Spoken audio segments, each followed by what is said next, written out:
Hi guys, so we are going to start book club this morning and it's being recorded so you can listen later for those of you that forgot, couldn't make it, or were chasing dog balls underneath your car this morning.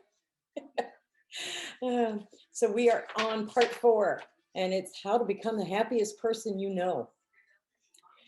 In the next 3 chapters, you'll learn the step-by-step approach to how you can use the 5-second rule in combination with some recent research-based strategies to beat fear, stop worrying, manage or cure anxiety, and change the way you think. If you've seen me on TV as a commentator for CNN or read my columns in Success Magazine, this is not me. This is Mel Robbins. You have not seen me on CNN. Later, maybe, but not now. It's easy to assume that I was born with the confidence of a warrior. That assumption only gets strengthened when you watch my YouTube videos, my TED Talks, or experience me live on stage. Yes, I'm confident now, but I was not born this way. For most of my adult life, I was a loudmouth extrovert who was plagued by deep insecurity. Confidence is a skill I built over the years by practicing acts of everyday courage. What a lot of people don't know about me is that I have suffered from anxiety for more than 25 years. I had debilitating postpartum depression when our first daughter, Soya, was born, and I couldn't be left alone with her for the first 2 months. I've taken Zoloft to control my panic attacks for nearly 2 decades. The struggle with my thoughts has been real and at times terrifying. When I first discovered the rule, I used it to change my behavior. The rule worked wonders, and as acting with everyday courage became second nature, my confidence grew stronger. However, anxiety never disappeared. It was there simmering beneath the surface. I focused on learning to live with it, managing it, and making sure I didn't let it boil over into full-blown panic. About 4 years ago, I started to wonder if I could use the 5-second rule to change more than my physical behavior. I wondered if I could change my thoughts. I had seen the effects it had on other habits, so why not try to break the mental habit of anxiety, pain, and fear? They are patterns that will repeat after all. They are just habits. I started using the rule to change the way that my mind works. I began by using the rule to break the habit of worrying. As I mastered that skill, I used the rule to control my anxiety and beat my fear of flying. It worked. As I write this sentence, I can tell you, I have cured myself of anxiety. I haven't taken Zoloft in years and am panic attack free. I no longer have the habit of worrying, and my fear of flying gone. Learning to take control of my mind, direct my thoughts, and dismantle fear has been the single greatest thing I've ever done to improve the quality of my life. I almost never feel worried. And the rare times that I do, I just 5, 4, 3, 2, 1 and direct my mind towards the solutions rather than worrying about the problems. I have transformed my mind using the rule, and I am the happiest and most optimistic I have ever been. My mind is working for me instead of against me. Now it's your turn. First, you'll learn how to break the addiction to worrying and negative self-talk using the 5-second rule, the science of habits, and the power of gratitude. Second, you'll dive into the subject of anxiety and panic. You'll learn what it is and what it isn't. And I'll give you the step-by-step method for how you can interrupt, reframe, and eventually eliminate anxiety from your own life. Finally, you'll learn a proven strategy of how you can beat any fear. Using my fear of flying as an example, you'll learn how to use the rule with anchor thoughts to prevent fear from taking over your mind. Everything you're about to learn is so simple and powerful, you can even teach it to your kids. Well, this sounds like good, could be good. Yeah, you know what? I don't suffer from anxiety, but I know it's a thing, and it's a real thing that's paralyzing. I know a lot of people do, but that's amazing that she cured herself of that. You know, that's amazing that she did that. I used to have panic attacks on a fairly regular basis. Like, yeah, I would not be able to breathe. I couldn't think straight. Yeah, haven't done that for a while. But the first couple times it really scared me because I thought there was something wrong. And then I realized what they were. And I could pretty much talk myself down once I realized what was happening. But they're scary. They're really scary. So, okay. Life is amazing, and then it's awful, and then it's amazing again. And in between the amazing and the awful, it's ordinary and mundane and routine. Breathe in the amazing, hold on through the awful, and relax and exhale during the ordinary. That's just living. Heartbreaking, soul healing, amazing, awful, ordinary life, and it's breathtakingly beautiful. It does kind of sum it up. All right, chapter 12, stop worrying. Think of the beauty still left around you and be happy. From Anne Frank. That's very interesting, considering it's Anne Frank. Okay. More than any other change, ending your habit of worrying will create the single biggest positive impact in your life. Believe it or not, you were taught how to worry. As a kid, you heard your parents worrying constantly. Be careful, wear a hat or you'll catch cold, and don't sit so close to the TV. As adults, we spend way too much time and energy worrying about things we can't control or that could go wrong. When you get to be near the end of your life, you'll wish you hadn't. Dr. Carl Filmer is a professor of human development at Cornell University and is the founder of the Legacy Project. He has met with 1,200 senior citizens to discuss the meaning of life. He was shocked to learn that most people near the end of their lives had the same regret. I wish I hadn't spent so much of my lifetime worrying. Their advice was devastatingly simple and direct. Worry is an enormous waste of your precious and limited lifetime. You can stop worrying, and the 5-second rule will teach you how. Worrying is a default setting that your mind goes to when you aren't paying attention. The key is catching yourself when you drift into worry and then regaining mental control by using the rule. Here's an example. My husband recently got his motorcycle license and just bought a small used motorcycle. Yesterday, I was sitting inside the house and noticed him on the bike pulling out of the driveway. As he drove down the road, I noticed that my mind immediately started to drift toward worry. I started worrying about whether or not he would get hit by a car, become a statistic, and if I would soon get a call from the police telling me he'd been in an accident. The worry hijacked me within 5 seconds, that fast. And you know what? My worrying about it won't keep him safe and it won't prevent an accident. As one 83-year-old in the study said, my worrying won't solve anything. It'll just put me on edge for the entire time Chris is out riding his motorcycle, which robs me of enjoying the present moment. As soon as I catch myself worrying, I use the rule 5, 4, 3, 2, 1, and I think of something more positive, like the thought of him smiling as he drives down the road. The funny thing is that Chris is also a huge cyclist. He competes in triathlons and is out on the road taking 40 to 50-mile training rides by himself all the time. I never worry about that. But here I am worrying about the motorcycle he's driving down our road at 10 miles an hour. Could anything go wrong? Of course it could, but it usually doesn't. When you start to use the rule to end worrying, you'll be amazed by how often your mind just drifts to something negative. Mine does it every day. It really sucks.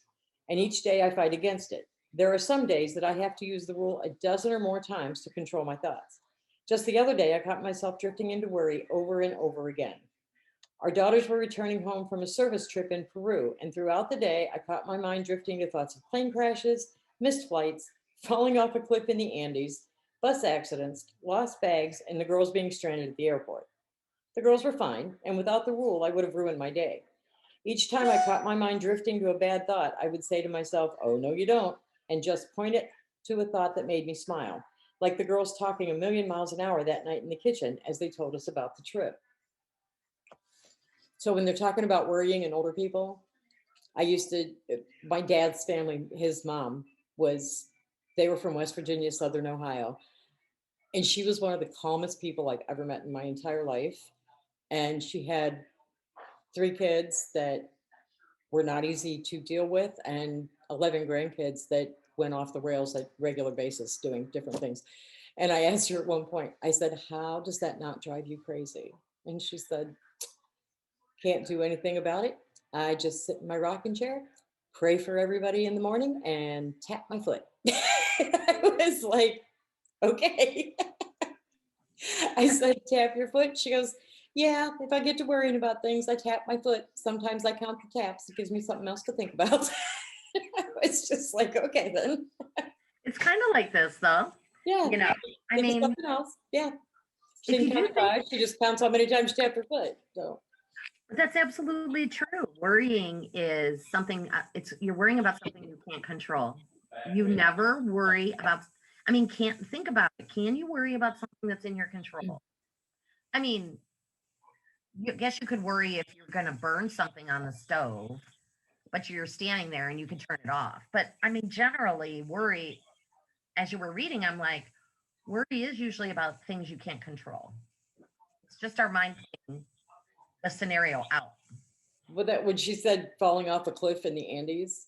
So I found out when I was in Alabama that when Becky was in Aruba, which she did not tell me she was going to Aruba, I found out from her sister once she was already there, and she had no cell service, so I couldn't even yell at her for not telling me.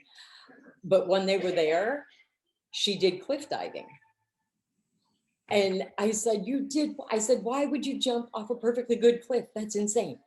And she goes, it was fun. And I said, Becky. And she goes, that's why I didn't tell you before I did it. She goes, obviously I'm fine. She goes, had I told you I was going to do it? She goes, you'd have gone crazy the whole time I was gone. And she's right. I would have. I'd have been like, that's crazy. But yeah. So my As we kids. get older, I think as we get older, we worry about like cliff diving, skydiving, the dangers. You know, I don't know. At least I do. I know. I would have felt the same way. Like I wouldn't do that. I see that on TV, or I see it on YouTube, or I see it wherever, and I'm just like, mm-mm. That's like skydiving. I think, why would you jump out of a perfectly sound airplane to No. see if you could get this thing to open before you hit the ground? Nah. Or bungee jumping. Yeah, that's I've not me never either. done that. No. I would like to zip line, but I have not done that. And I would like to, but I don't want to do it like over the Grand Canyon. I want to do it over a creek in Kentucky or something. Well, you know what? I've zip lined. We zip lined, you know, on our honeymoon. And we were in St. Lucia, so it was kind of more in the jungle.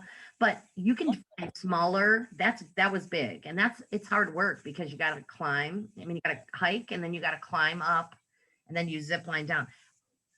To me, there's no fear in that. I don't think, because you're harnessed, like you're attached and you're harnessed, and it's not above water. Like I have that thing about water. I'm not doing it above water. I'm not going into water like cliff diving, but I guess it just is weird, like what we have fears over. Like things like zip lining, the thing that always bothers me with that is exactly how much weight do those hold?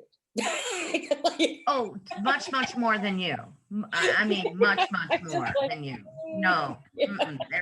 I've seen some people go down. You know, my big fear with that is stopping. But when you're with a guy, you know, you're not doing it by yourself. There's people that help you stop because you have to control the brakes. You know, and if you don't, they're going to help you. You're not going to. Yeah. So when I did go to Alabama, I drove, and the bridge in Cincinnati to Kentucky is supposedly closed. Well, and I am not a big bridge fan anyway. Like literally, this is part of my panic attacks. When I go over a bridge, I roll down my car windows and I unlock in case you go in. In case I go in, so I can get out, and I take my seatbelt off. I take my seatbelt off going across the bridge so that I can get out that window and swim if I have to. Like that's going to be the first thought on my mind if the bridge breaks. But you know, it helps me get on the bridge. So, devil's advocate, if you're in a car accident, pop out that open window and fall over the bridge. No, you wait till it hits the water and then you swim out. No, the car doesn't actually leave the bridge. Jenny leaves the car and over the edge. That's Out the open window. When the panic occurs. Well, so I get down there to the bridge and I'm thinking it's closed, so they're going to reroute me, right? No, I am in a line of traffic I can't get out of, and I get to the bridge and they have it southbound open, and it's covered with these white tarps. And because it's raining and blowing, these white tarps are flapping in the wind. You can't see the bridge. You can't see the water. All you can see, it looked like a really bad haunted house. It was just, and you're in a line of traffic, and I would not have gone over it at any other point in time. I didn't even have time to worry about it because I'm in this traffic and we're just moving. And all I could think about was the guy in front of me had best not think he needs to stop for anything because we're going across this bridge. Oh no. But you know what? That fear of bridges is, the more I hear people going on vacation, same thing. Or you're talking, a lot of people have the fear of bridge over water. Yeah. The whole car window thing. And so Angela joined us, and hey, we're talking about worrying. Angela, talking Right about worrying. up your alley. Go away. Good morning. Good morning. Okay, so D'Angelo, do you have the books? Like, do you need to know what page we're on, or are you just going to listen to me read? I just popped in. I have no idea what book you're even reading. I just hopped on. We're reading The 5-Second Rule by Mel Robbins. So, Oh, good. That's And cool. you know, and our chapter, Angela, it's called Stop Worrying, and we just started it. So Nice. you're right on time. right on time. Okay, Feelings of love often trigger worry, like cliff diving for your kids. Another thing that has surprised me about worry is just how subtle it is and how fast it can seize control of you. I've been surprised by how often I start to worry the moment that I feel happiness or love. This spring, it happened to me as I was looking at our 17-year-old daughter. I had this incredible moment when my heart just suddenly swelled up and I felt a tidal wave of love wash over me. And then, without warning, all these worries flooded into my mind and stole the moment. All I felt was fear. We were at the mall. Sawyer was trying on dresses for her high school prom, and it had been a long afternoon. We were on our third dress store, and she had easily tried on more than 40 dresses. She hated every last one of them. Telling her she looked amazing only made her mood worse. I had been there. I was in the dressing room with her, putting the rejects back on the hangers and handing her the next gown to try on. I started panicking that we'd never find one she liked. I handed her another one to try on and said, let's just bang through these next 3 and then get out of here. I stepped out of the dressing room to give her some space and called Chris. Suddenly she called out to me, Mom, can you come in here? I tried to read her voice, but couldn't tell if she was crying, frustrated, needing help with a stuck zipper, or something else. I cracked open the door.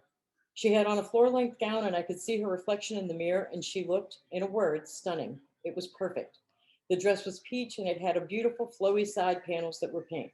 It was everything she had wanted. No sparkles, no lace, an open back, and a bright color. Our eyes caught in the mirror. What do you think, Mom? I could feel the tears coming. When she was an infant, I remembered experiencing the same tidal wave of emotion that can wash over you when you love someone so much. In the middle of the night, I'd wake up to go check in on her, and there, standing alone in the nursery, watching her sleep on her back with her arms raised up above her head, I'd get hit with this tidal wave of love and just marvel at my ability to love something so much. I felt like my heart might burst. That's what I felt standing outside the dressing room in the mall. I just felt love. And then the worries rushed in and stole the moment from me. Without warning, I was thinking about her heading off to college, getting married, being a new mom, living far away from me, time passing, getting older, and my life being over. My life flashed before me. Time was racing, and for a fleeting moment, I felt I was losing her.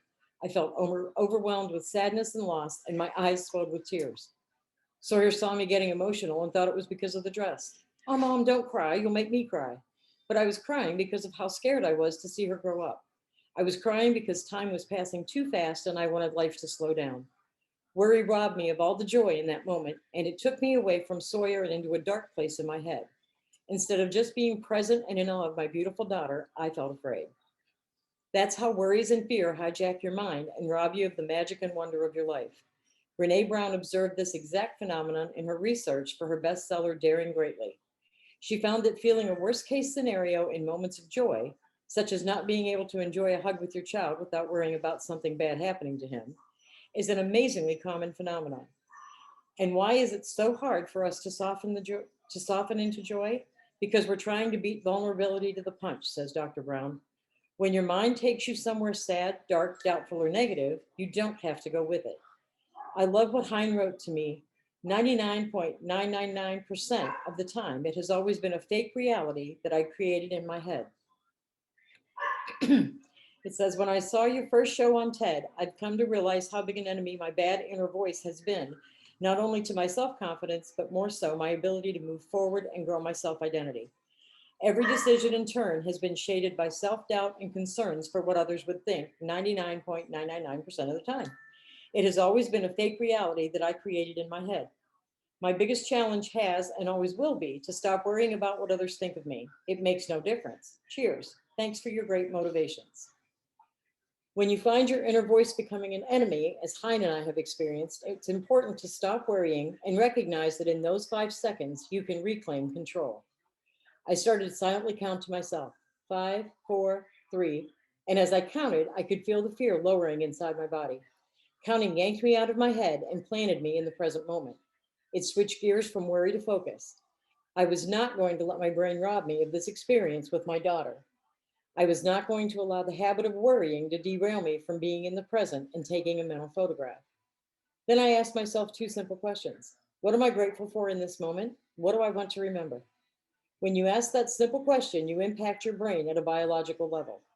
In order to respond, you have to take stock of your life, relationships, work, and search for an answer in the moment. It forces you to focus on the positive aspects of your life.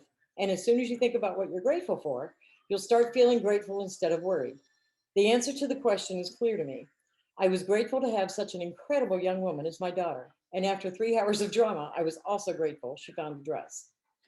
So when they're talking about this, I have literally experienced this at every one of my girls' weddings, every one of them. They would look beautiful. They'd be walking down the aisle. They'd be up at the front. They'd be doing whatever. And all I could think of was, oh my God, what if he's not good to her? What if they, this, that, and I would go through all this. And then I would finally get to where I was like, with at least 4 of them, no, I really like him. One is optional. Okay, they're going to be fine.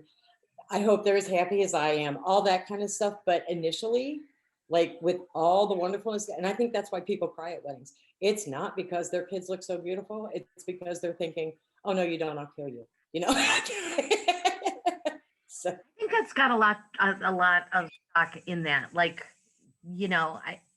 it's time passing, it's so much if that's worry, that's like, I don't know. I don't, I think it's worry and experience and like your own life reality, and you just kind of put it on somebody else, and it's not really their reality. So it's not fair for you to do that to them, which is why it's better to keep it in your own head instead of saying it out loud. I think I got some work to do because I find myself doing that so much. I don't worry so much about mundane things, but I worry about, as I see my daughter getting older, I'm happy and the joy is just like, oh my God, this is beautiful. But then I start thinking, gosh, how many years do I have left? Like, I'm on the downside. Like, you know what I mean? My mind goes there, which is kind of like worrying, I guess. But like I don't have another 60 years. So what's going to happen in the next 20 and in 25? Am I even going to know who these people are? Am I going to be going? yeah. I got And nothing. I sometimes have a habit of doing it when I'm happy. Yeah. I do it when I'm happy, which makes no sense. It sounds so dumb, but I do it more when I'm happy instead of when I'm sad or I don't know. Well, like we were at Mackenzie's graduation party, and she's my oldest grandchild. And I was like, this is awesome. She's graduating, blah, blah, blah. And then I looked at Brittany, who is due with my youngest grandchild in October. And I was like, my first thought was, I wonder if I'll be around for that graduation.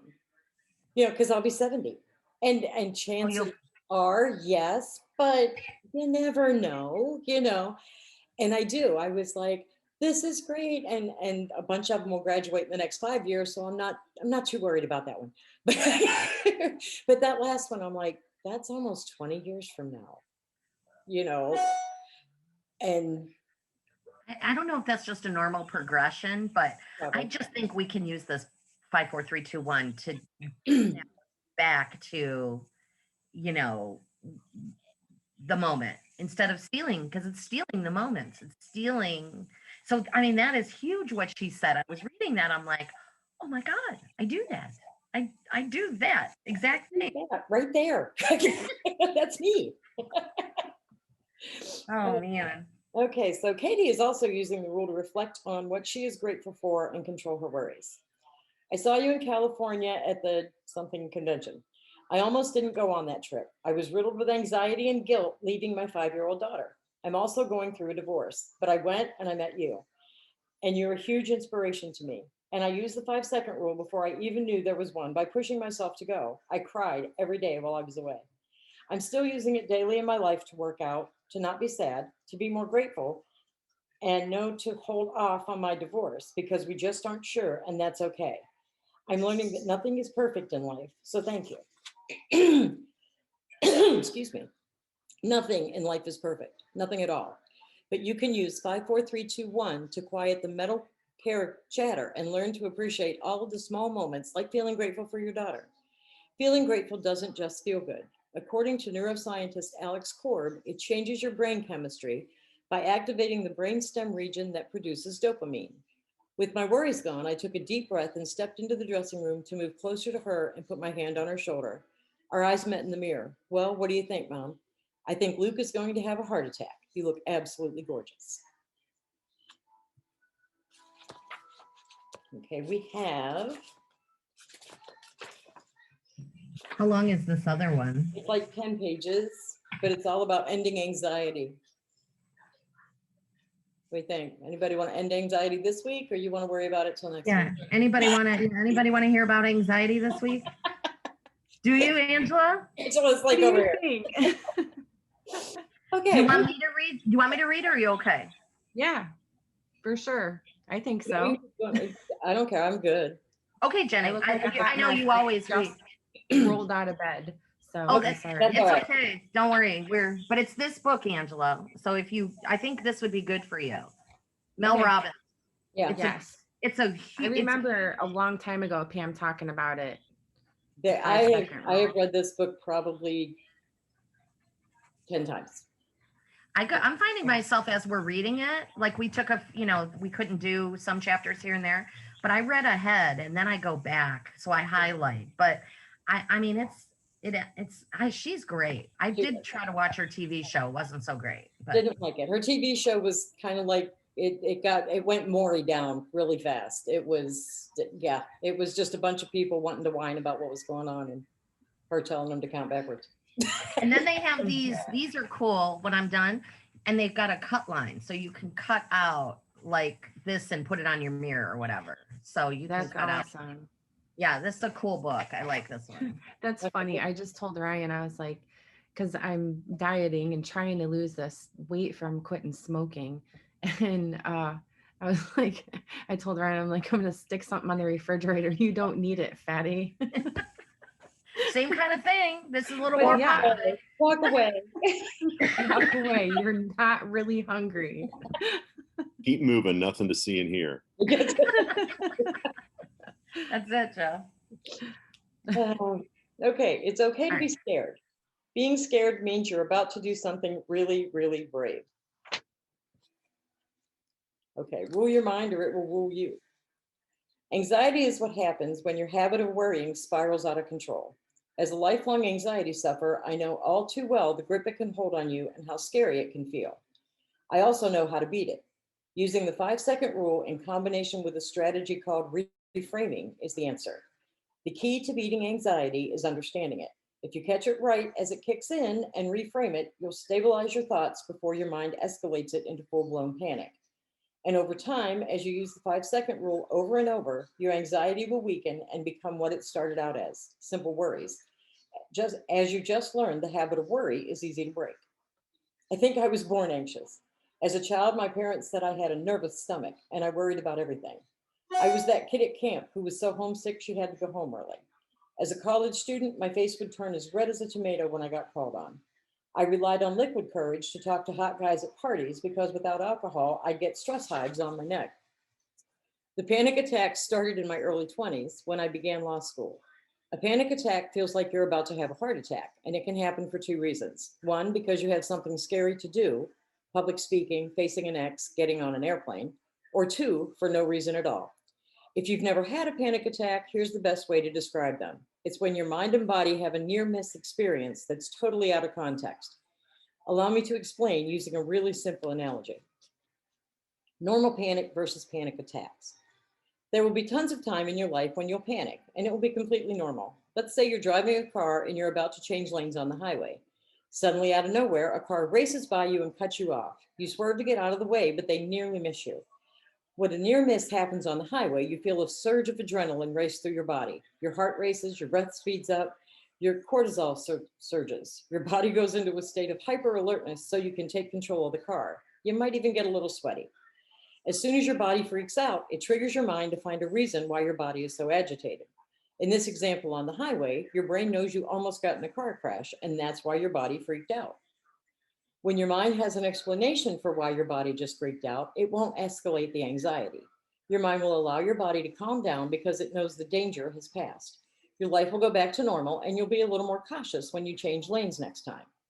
When you have a panic attack, that same near miss sensation rushes your mind and body without any warning and no preceding event. You'll be standing in your kitchen, pouring a cup of coffee, and out of nowhere, you have a sudden surge of adrenaline race through your body, just like what happened when the car nearly missed you on the highway. Your heart races, your breath speeds up. You might get a little sweaty. Your cortisol surges, your body goes into a state of hyper awareness. Now that your body is in an aroused state, your mind is going to race to try and understand why. If you don't have a legitimate reason why, your mind will think you must be in actual danger. Your mind will go prehistoric on you and escalate the fear, thinking that danger is imminent. As your heart starts to race, your mind races for an explanation so it can make sense of what's happening to your body and decide how to protect you. Maybe I'm having a heart attack. Maybe I don't want to get married next month, after all. Maybe I'm getting fired. Maybe I'm dying. If your mind can't find a suitable explanation, your brain will make the anxiety worse so that you will want to physically run away from the situation and leave the room. If you've ever seen someone have a panic attack, they freak out, dart around, have scattered thoughts, the deer in the headlights look, and suddenly have to leave the room. It's a vicious cycle and one I was trapped in for years. For a long time, I understood neither the difference between normal panic and panic attacks, nor the role that my mind was playing in escalating my anxiety. I went to therapists and tried all kinds of cognitive techniques to try and stop myself from panicking. It got so bad that I became afraid of the panic attacks themselves. And that fear, of course, just made me have more panic attacks. Finally, I just medicated myself with Zoloft, a miracle drug. Zoloft worked wonders for me for almost 2 decades. And if you're in a hole you can't climb out of, get professional help and possibly drugs. While not a substitute for therapy, they can be life-changing. I assumed I would just take Zoloft for the rest of my life. And then we had kids, and all 3 of them started to struggle with their own form of anxiety. It was beyond mere worrying. The anxiety was impacting their lives. They stopped doing sleepovers, slept on the floor of our bedroom, and were worried about everything. Oakley called his panicky state Oliver, and our daughter Sawyer called her anxiety a what if loop. She once turned to me and said, "It's like there's this what if loop in my head. And once I start thinking about all the what ifs, I get stuck thinking about all the what ifs. And I can't get out of it because there are always what ifs." I knew how scary it was to suffer from it, and it was downright heartbreaking to see our kids struggling and afraid. It was very eye-opening and frustrating trying to help them deal with their anxiety because nothing worked. We went to specialists and tried all kinds of techniques. We set up games with prizes for them to face their fears. It just seemed to get worse. I came off Zoloft so I could face my own anxiety head on without the help of drugs. I wanted to understand it better and figure out how to beat it so I could help my kids figure out ways to beat theirs. Here's what I learned. Trying to calm down does not work. I've spent countless hours with therapists who have told me and the kids to just change the channel and think about something else. That works if you're merely worried, but on its own, that strategy doesn't work for full-blown anxiety, and there's a reason. When you feel anxious, you're in a state of physical agitation. When you tell a person to calm down, you're asking someone to go from 60 to 0 miles an hour. It's like trying to stop a freight train by throwing a boulder in front of it. It'll jump the tracks. A study in the journal Behavior Research and Therapy showed that people who naturally try to suppress their unwanted thoughts end up being more distressed by said thoughts. That's right. When you try and tell yourself to just calm down, you make the anxiety worse because you're fighting against it. When you understand how panic works, what it is, and the role your brain has in making it worse, you can beat it.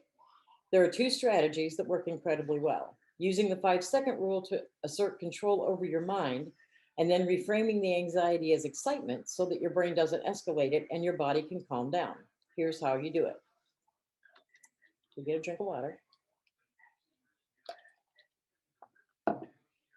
Okay. Excitement and anxiety feel the same in your body. At first, I used this reframing strategy as a public speaker. I get a lot of questions about public speaking, and specifically, how did I get over my fears and nerves about public speaking? My answer always surprises people. I've never gotten over my fear and nerves. I just use them to my advantage. I speak for a living, a lot. In 2016, I was named the most booked female speaker in America. 98 keynotes in 1 year. Amazing. Do I get nervous? Absolutely. Every single time. But here's the trick. I don't call it nerves. I call it excitement. Because physiologically, anxiety and excitement are the same thing. Let me say that again. Fear and excitement are the exact same thing in your body. The only difference between excitement and anxiety is what your mind calls it. Like the near miss example. If your brain has a good explanation for why your body is freaking out, it won't escalate things. The first time I ever really gave a legitimate speech was the TED Talk in San Francisco. I remember standing backstage listening to one PhD after another PhD give their talks, thinking to myself, this is the dumbest thing I've ever gotten myself into. I'm going to sound like a complete moron compared to these smart people. My palms were sweaty. My heart was racing. My face was hot. My armpits were dripping like Niagara Falls. My body was preparing for action. I was getting ready to do something, but I told myself that I was nervous. I labeled all those sensations as a sign that something bad was about to happen, and the nerves got worse. Want to know something wild? 6 years and hundreds of speeches later, I still feel the exact same thing in my body backstage. My palms sweat, my heart races, my face gets hot, my armpits start dripping. Physiologically, I'm in a state of arousal. I'm about to go into action, and my body's getting ready. I feel the exact same thing as fear. I just channel it in a positive direction. The more speeches I gave, the more comfortable and confident I became about what I was saying. But as I gained confidence in my ability, I noticed that the feelings in my body didn't disappear. That's when it dawned on me that maybe it was just my body's way to get ready to do something cool. So I started telling myself I was getting excited instead of calling it nervousness. Say you're excited. I never knew my trick had some serious science behind it. It's called anxiety reappraisal. Reframing your anxiety as excitement really works. It's as simple as it is powerful. Harvard Business School professor Alison Wood Brooks has conducted study after study to prove that it not only works to lower anxiety, it actually makes you perform better in math tests, speaking, and so on. In a nutshell, since anxiety is a state of arousal, it's much easier to convince your brain that all those nervous feelings are just excitement rather than to try and calm yourself down. When using this technique in experiments ranging from singing karaoke to giving a speech on camera to taking a math test, participants who said, "I'm excited," did better in every single challenge than those participants who said, "I'm anxious." Reframing your nervousness into enthusiasm works, just as Susie did. She used the 5-second rule to 5, 4, 3, 2, 1 and kept that feeling in her stomach from stopping her. Susie Hemlinger. My husband and I are planning to get out of our comfort spot in a big way. He's going to retire soon, and we're looking into moving across the country to the East Coast. Every time I get that feeling in my stomach, you know the one, fear of change, I remember the 5-second rule and make a list of stuff I have to do and check them off one by one. It's taking us a little closer to our dream. Thank you for your inspiration. Now, here's the catch about telling yourself I'm excited. It doesn't actually lower the feelings surging through your body. It just gives your mind an explanation that empowers you. That way, the nervous feelings do not escalate. You stay in control, and the agitation in your body will start to calm down as you begin to move. The next time you have a panic attack while making coffee, experience stage fright, have pregame jitters, or are worrying about a big exam or a job interview, use the 5-second rule and this new research to beat your anxiety. As soon as you feel the anxiety take over your body, take control of your mind. 5, 4, 3, 2, 1, just start telling yourself, "I'm so excited," and push yourself to move forward. This is what Jay Gregg did when he reframed his feelings in order to beat anxiety. He says, "I have reframed this hesitation as an opportunity to get going on my work in those 5 seconds, even though I don't feel like it. I've allowed this not feeling like it to become a full-blown anxiety disorder, and I truly think your talks have helped me find a way to get unstuck, finally. So thank you for helping me reframe these feelings of never feeling like it as normal rather than neurotic." The physical impact, the push, is critical, and it begins with counting. Exerting yourself allows your prefrontal cortex to take control and focus on a positive explanation. When you first start using this strategy, you may have to repeat it 27 times in 1 hour. The first time our 11-year-old used it to beat his anxiety about sleeping over at a friend's house, he said, "I'm excited to sleep over and over for the entire 6-mile drive." Bless his little heart. When I pulled into Quinn's driveway, I put the car in park and said, "How are you feeling?" He responded, "My heart's racing and my stomach feels funny, but I'm excited to sleep over." That was 6 months ago. His anxiety about sleepovers is gone. He's now actually excited, and that's the power of this tool. It truly works. So basically, it's like a mind over matter thing, which is true because your mind controls everything we do. So you're tricking your mind, like you're not telling yourself to just ignore what your body's feeling. You're tricking your mind into saying the explanation is that I'm so excited instead of nervous or anxious or, it makes perfect sense. It does make sense. And I get like that, even training on Zoom rallies and stuff, I get like that beforehand, especially if I'm going after somebody that I know is really going to be good. And I'm like, I'm going to sound like an idiot.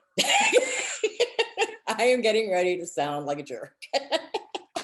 And then I'm just like, but here I am, and I don't have a choice because, oh, there's my picture, and now it's my turn. So I yeah, find- maybe I just find tell that. myself I'm Go excited. ahead. I'm sorry. No, I was just saying, I just need to tell myself I'm excited instead of, yeah. I'm excited. I know. That's funny. Or tell yourself you're exciting. And people are lucky to be listening to you. Right. You don't seem all that convinced. I don't know if I'm at that level of self-confidence just yet. I find that like as we started reading this last part about anxiety, it kind of like when you sit there and you do your 5, 4, 3, 2, 1 and you don't get up, like I can be the world's best procrastinator. And what I find is when I procrastinate and put things off, then I worry about them. And then as the deadline for whatever it is looms closer, then I get anxious about it. And then I don't necessarily have panic attacks, but then I try to just ignore it then at that point. Mhm. But yeah, it's so much easier to just suck it up and do it early on and get it over with. And then you can avoid all of that because it all And swirls. And the sense of accomplishment of getting it done. Like I think you build it up into your mind as some big gigantic thing you have to do. Oh yeah. Not this big gigantic thing, but as you keep putting it off, I actually have a couple of tasks. I've been doing that myself, and I'm thinking now, I'm like, I got to do it today. I'm going to do it today. But it builds up in your mind like, oh my God, now it's this time, and now it's this, and I know. I think of all the reasons Literally, that I don't want to do it. Mhm. Yeah, there's that too. Like there's times like when I take a gig for Vivian and then I've got to I literally dread putting on the makeup. I'm like, oh my God, why did I say yes to this? So by the time I just get it done and go and do it, I have a good time. And it's just that torture part ahead of time because, during COVID, I'm like a homebody anyway, although I'm a people person, so I like to go out. But as things are opening up, I'm like, I don't want to go out and see people. I'd rather just do this over the phone or text or whatever, which is stupid. Yeah. Mhm. I always like when you said you don't like, why did I take this? I always felt that way about home parties. Every time I had a home party, I would be in the car pulling in the driveway going, what in the world? Why am I doing this? I have no idea why I told these people I would do this. I should have just handed her a bunch of books and told her to call me. So yeah, I get it. I get that feeling every single time I'm about to go live. Like everything's got to be perfect. What's going on? Is the fan running? Or the kids, like it's a full on and butterflies in my stomach and everything when I'm about to go on. And it took me forever to actually do it because it was so bad for so long.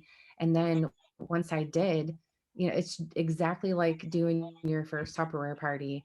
When I went there, I'm like, I'm really not a Tupperware lady, but if you have a question, I can probably call somebody and find out. I'm really not going to do this. And, I was never going to be a Tupperware because I was not going to do that. There's no way I could get up in front of people. And then it's the same thing with going live.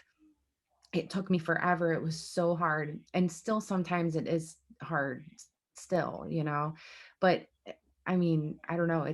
It's over time. You just got to do it. And Now you just have now you can tell do it. yourself you're so excited.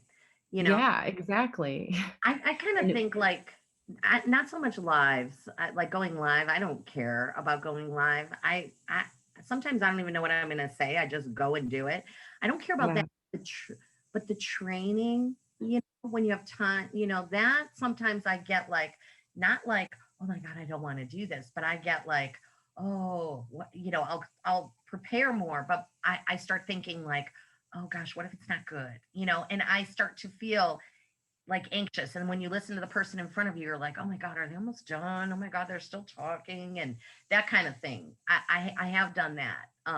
But now I have a name for it. I'm so excited. And as they're introducing you, then in your head you go, 5, 4, 3, 2, 1. Oh, hi. I'm Jenny, and I'm here to talk about the cold brew. Or About I don't even talk about. about mindset. That was a real treat Oh Thursday my night. Let me God. tell you what. Let me tell you what. I was like, what? But I think really 5, 4, 3, 2, 1 really does work in your head. It brings Yeah. you back and it, makes you get up from your chair. It makes you, if you have something to do, it's so simple, but it's so powerful. If nothing else, it makes you realize that you're worrying or trying not to do something that is silly. That you should, I mean, like if you don't want to do something, and you like 5, 4, 3, 2, 1, and about the time you get to 1, you think this is ridiculous. I just need to get it done. The most interesting thing about it, it's a 5-second mental break for whatever you're thinking. It derails that train of thought. It's just long enough to get your mind off of it. And then when you get to 1, because that's how we've been telling ourselves through the entire book, is when you get to 1, I got to get up, basically.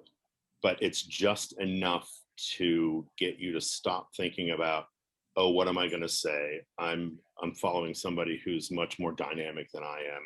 Are they going to think that I don't know what I'm talking about? All that kind of stuff. So it's kind of funny how it just works. So it really is just enough of a chink in the armor of your stupidness in your head to interrupt you, to get you moving in the right direction.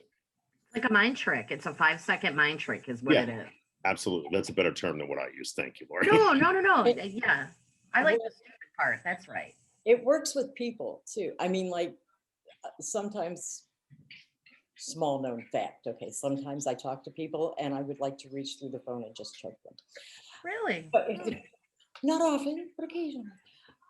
But if like, especially when I'm talking or texting, if I 5, 4, 3, 2, 1, it totally changes what I say next, or the way. And a lot of times I'll text things and then erase it and just text something else. It just makes me feel better. But it does work with people, because if I'm getting aggravated or upset or anxious about somebody I'm talking to, if I can do that 5, 4, 3, 2, 1, it breaks it just enough that I think, okay, so what are they talking about? Why are they this frustrated with this, that it's coming across like this? And I'm a much better person to talk to at that point than I would be if I was just like, I don't care. For sure. Yeah. So it's a good trick. It's a good little trick. So Angela, when you go to get something to eat, find something that you can always do instead of getting something to eat. And I'm not talking like 10 jumping jacks, because we all know that's not going to happen. But it's not. That might derail you from getting up to going to the refrigerator, because you're like, oh my God, I got to do 10 jumping jacks. I'm not going to the refrigerator. I'm staying right here. I actually have been doing that. I have my insulated tumblers, like that's what I use for a cup all day, every day. So I'll fill the thing with ice and put water in it. I quit drinking tea too. So I'm drinking ice water like crazy.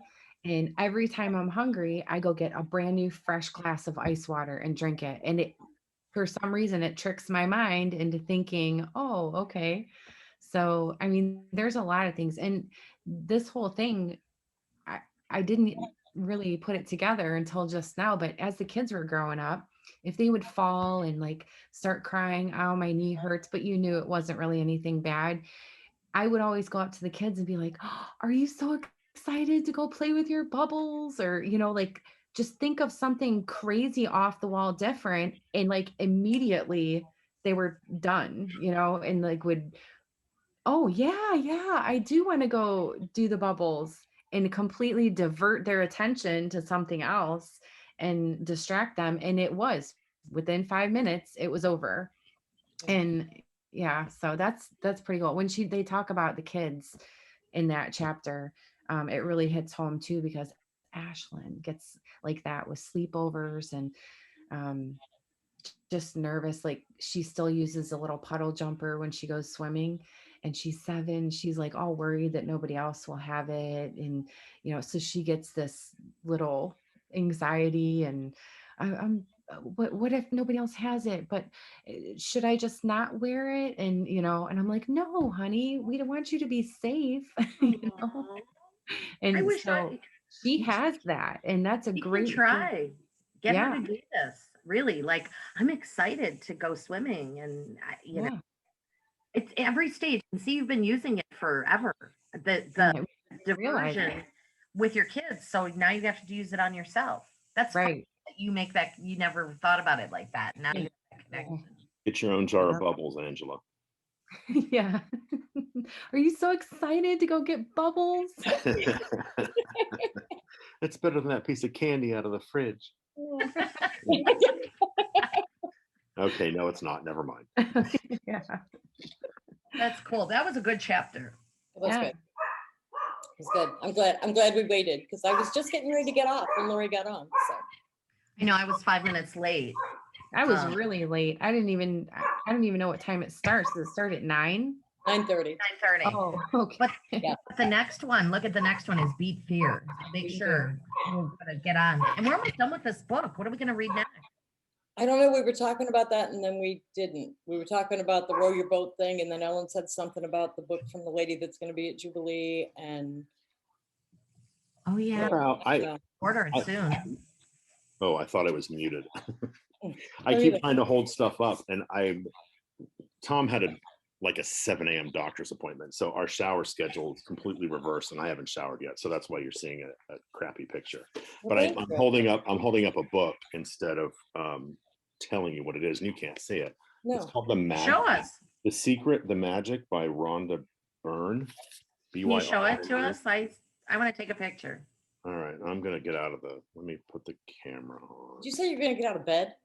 No, get out of the shower. Thumbnail. Oh, is that Yeah. wait a minute, is that oh, it's the Oh, secret. it's the secret. Oh, wait, hold on. Is Oh, it part of the secret? Like, is it the secret or is it It's the next magic. one? It might be the next. I don't The know. next I'm not one? sure what the secret is. It's the prelude to that. Is that prelude to that? The secret is I haven't started it yet, so let me see. right. The secret is I'm sure the secret was first because that's yeah, because it says it on there. Yeah, the secret says on top. I'm a firm believer. I don't know. I whatever you want to call it, but I'm a firm believer of what you think about, you bring about. And that is the secret. That is the Yeah. secret. The whole premise of the secret. What you put out there in the universe comes back to you. Not as quickly as you want it to, but it does happen in time, I think. And if you're putting out, bad thoughts and bad energy, the same with your vibe. We talked about on our our group, the vibe score. I do my vibe score every day. And when I feel like my vibe is low, which lately it has been very low, when it's low, then I try to do things to get it to a 10. But I take my vibe score every day. I don't know. It's just a mind thing. I know I'm a crazy fool over here. You see, witchcraft. I probably practice witchcraft too. Do you? No. White witch or black witch or a little bit of both? Or Black lately, but sometimes that's what I white. thought. But I've been getting that kind of vibe. Yeah. Mhm. Clean those chicken bones up before Delaney sees them. Don't let the dogs get a hold of them. I saw a sign the other day and it said, my perfect job would be driving the karma bus. There's a line of people waiting to drive that one. Yeah. I don't know. I kind of like letting people do it to themselves. I'm just like, Well, yeah. that's how Maybe that happens. Maybe Yeah. a karma sightseeing bus so you can Mm. drive by and watch all the people have it. Watch what happens. Yeah. Yeah. A sightseeing bus. And here on the left, we have so-and-so getting what they sowed.